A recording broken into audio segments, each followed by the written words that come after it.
I have various things I want to talk about, but first, something to read.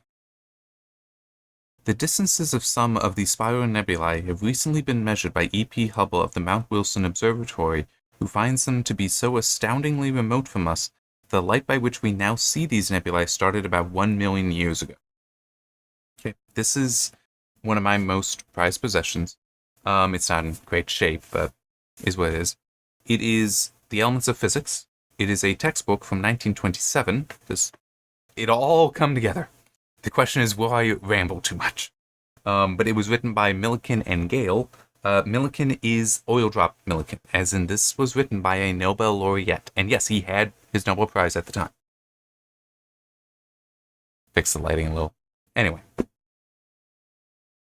Why did I read that? What is the point to this video and everything? Set that down. Get to that just as soon as I also read this. And by the way, I will also explain about this image, which I guess I should give. This is NGC 3372. Okay, that's what this image is of the Carina Nebula. Anyway, I want to read this to you now. Encourage those seeking knowledge and competence in physics and astronomy. Develop and maintain an attitude of service. Support colleagues, promote fellowship, and honor excellence in physics and astronomy, and encourage scholarship in physics and astronomy at all levels. What is that?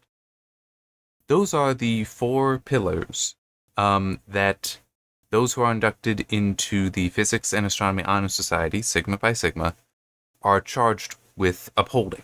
Those are the pillars of the organization, the Honor Society, and so we, because I was actually just inducted and I got the pin to prove it, at least until they realize, maybe we don't want him. I'm gonna totally make fun of myself all the time on this, yeah, because it is truly an honor, and I don't know how anyone thinks I really deserve it, but they did, so. But it's also one of those, I'm not sure how I'm gonna continue to prove myself worthy of it. I mean, somebody thought I was once. I hope I can continue to prove myself worthy, and I think the fiction method is going to be a way to do that. At least I hope so. And that quote is my justification for how the fiction method, dealing with fiction here, science fiction especially, but fiction in general as well, how does that encourage those seeking knowledge and competence in physics and astronomy? How does that work? That quote. There's a lot of things in that quote that I can believe a lot of people wouldn't catch. In fact, one guy who has his PhD in physics, very smart guy, doing really neat things. I read that quote to him once, and he didn't catch it. He understood, oh yeah, that's historically significant. But then I pointed out what was actually in there, and he was like, oh my god, you're right, that is. This is the Carina Nebula that I have as my background. Okay? Now, if you look at it, here, I'll even turn myself off. You see gas, you see dust, see various shapes in them, cloud-like shapes, and you see stars in there. Okay, this is a massive nebula, and yes, it has formed a lot of stars in there as well. And there's so many images of this. It is just truly amazing. In fact, I'm pretty sure that this is also from the same nebula. It's just like a different portion than this, and I've used that image in another thing. But as I said, this has gas, it has dust, some of it is in nice shapes, some of it isn't. But it also contains stars in there, and you look at that, and that's what you would see. And it is a nebula. We see gas, we see dust, we see shapes in it, and we see stars. So it looks like a nebula, right? But it has this neat spiral shape. You can see, especially if I were to turn myself off again, you can see the spiral shapes in the dust clouds here. So obviously, that must be a nebula as well, and a spiral nebula at that. Because, it's like, hey, we keep seeing these things that have this neat shape. So let's call them something that identifies them. Spiral nebula. And more specifically, this is NGC 2841. But some of you may have already recognized just by looking at it, that's not a nebula, that's a galaxy. Yeah, it is. We didn't know that in 1927. In 1927, the belief was that the universe was the Milky Way galaxy, and that was it. There was nothing outside the galaxy, which meant that the Milky Way contained everything. Milky Way contains nebulas, like this one. So if we see a nebula, because this is all the hallmarks of a nebula, it must be within the galaxy. But then Hubble did his thing, and he measured them as being well, it only says 1,000,000 light years away. This is actually 46 million light years away. Okay, and for comparison, nope, wrong thing to click on. There we go. This is 7,500 light years away. Okay, this is too far away. That's what happened in science, is in astronomy. They realized that these are too far away. These can't be in the Milky Way galaxy, and then they got them thinking, maybe these are other galaxies. Maybe all this time these spiral nebulae are other galaxies. That discovery changed us from thinking of the universe as being like this big, being out there, and I'm intentionally, because I moved my stupid face over to the side here. Let me try to, nope, wrong thing. OBS is not always the easiest thing to work with here. There we go. And try that again. It's like really, really big. And background removal is going weird. But, yeah, his discovery did so much for that. And it did make people realize that, these are different from these. And that, I think, with the fiction method, is how I can try to, and hopefully I succeed in even small ways, to fulfill this charge from Sigma by Sigma. Encourage those seeking knowledge and competence in physics and astronomy. Yeah, I love talking about science fact, but this is the fiction method. We're going to be talking about science fiction here as well, and fiction in general. So all I can really hope for is to maybe encourage people that seek out the knowledge, yes, but also acknowledge that some of it might not be right. This is a 1927 physics textbook. A lot in this is wrong because it's out of date. A lot of it is also right, though, because some stuff it's like, yeah, we've known it's right for a long time, but it still is. A lot is wrong. That quote puts it between being out of date and up to date from our perspective. Well, it's still a textbook. It wasn't written to be out of date. It was written based on the latest knowledge.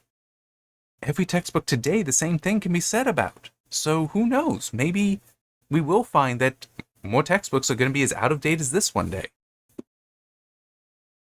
In which case, then, how are we going to achieve that? Well, it's not just going to be by reading textbooks. It's going to be by having open minds. It's going to be by trying new things, investigating new things, and some of it, as weird as it may sound, is going to be considering fiction. Or, if nothing else, taking inspiration from fiction. But, I mean, it's like Star Trek. There's a reason why the prototype space shuttle was named the Enterprise. It's because the people at NASA that designed and built the thing loved Star Trek. It's what got them to want to work at NASA. That it legitimately did that. It helped us win the space race in ways you wouldn't. In space, it's almost hard to imagine. It's true, but it's hard to imagine because of how large impact it had, and it had other impacts than that as well. Look up the story about Nichelle Nichols wanting to leave. Seriously, look that up. It is an amazing story. That would be Uhura, for those that don't know that that's the actress's name.